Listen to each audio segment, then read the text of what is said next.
आज की कहानी है गाय और शेर।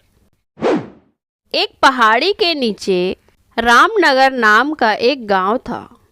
गांव के सारे जानवर हरी घास खाने के लिए सुबह उसी पहाड़ी के ऊपर बसे जंगल में जाते और शाम होते होते घर वापस आ जाते थे। हर दिन की तरह लक्ष्मी नाम की एक गाय अन्य गायों के साथ उसी पहाड़ी के जंगल में घास खाने के लिए गई थी। वह हरी घास खाने में इतनी ज़्यादा प्रसन्न थी कि वह कब एक शेर की गुफा के पास पहुंच गई उसे पता भी नहीं चला। शेर अपनी गुफा में सो रहा था और वह पिछले 2 दिनों से भूखा भी था। जैसे ही लक्ष्मी शेर की गुफा के पास पहुंची, गाय की खुशबू से शेर की नींद खुल गई। वह शेर धीरे धीरे गुफा से बाहर आया और गुफा के बाहर गाय देखकर खुश हो गया। शेर ने मन ही मन सोचा कि आज उसकी 2 दिनों की भूख मिट जाएगी। वह इस तंदुरुस्त गाय का ताजा मांस खाएगा और यह सोचकर उसने एक तेज दहाड़ लगाई। लक्ष्मी शेर की दहाड़ सुनकर डर जाती है। जब वह अपने आसपास देखती है तो वहां दूर दूर तक उसको कोई भी दूसरी गायें नहीं दिखी। जब वह हिम्मत करके पीछे मुड़ी तो उसे सामने शेर खड़ा हुआ दिखाई। उस शेर ने लक्ष्मी को देखकर फिर से दहाड़ लगाई और लक्ष्मी से कहा, मुझे 2 दिनों से कोई शिकार नहीं मिल रहा था। मैं भूखा था। शायद इसलिए भगवान ने मेरा पेट भरने के लिए तुझे मेरे यहाँ पर भेजा है। आज मैं तुझे खाकर अपनी भूख मिटा लूँगा। शेर की बात सुनकर लक्ष्मी डर जाती है।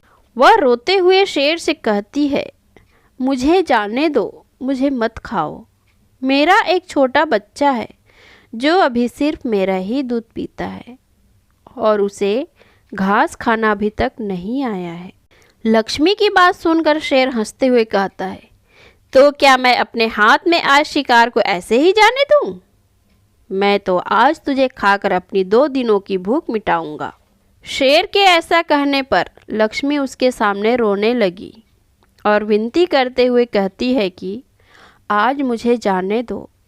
मैं आज अपने बछड़े को आखिरी बार दूध पिला दूंगी और उसे बहुत सारा प्यार करके कल सुबह होते ही तुम्हारे पास आ जाऊंगी। फिर तुम मुझे खा लेना और अपना भूखा पेट भर ले। शेर लक्ष्मी की यह बात मान जाता है और धमकी देते हुए कहता है कि अगर तू कल नहीं आई तो मैं तेरे गांव आऊँगा, फिर तुझे और तेरे बेटे दोनों को खा जाऊंगा। लक्ष्मी शेर की यह बात सुनकर खुश हो जाती है और शेर को अपना वचन देकर गांव वापस चली जाती है। वहां से वह सीधे अपने बछड़े के पास जाती है, उसे दूध पिलाती है और बहुत सारा प्यार करती है। फिर बछड़े को शेर के साथ हुई सारी घटना बताती है और कहती है कि उसे अब अपना ख्याल खुद ही रखना होगा। वह कल सुबह होते ही अपना वचन पूरा करने के लिए शेर के पास चली जाएगी। अपनी माँ की बातें सुनकर बछड़ा रोने लगता है।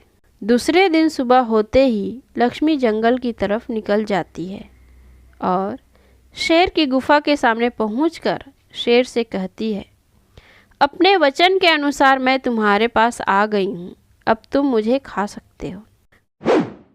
गाय की आवाज़ सुनकर शेर अपनी गुफा से बाहर निकल कर आता है और भगवान के अवतार में प्रकट होते ही वह लक्ष्मी से कहते हैं, मैं तो बस तुम्हारी परीक्षा ले रहा था। तुम अपने वचन की पक्की हो।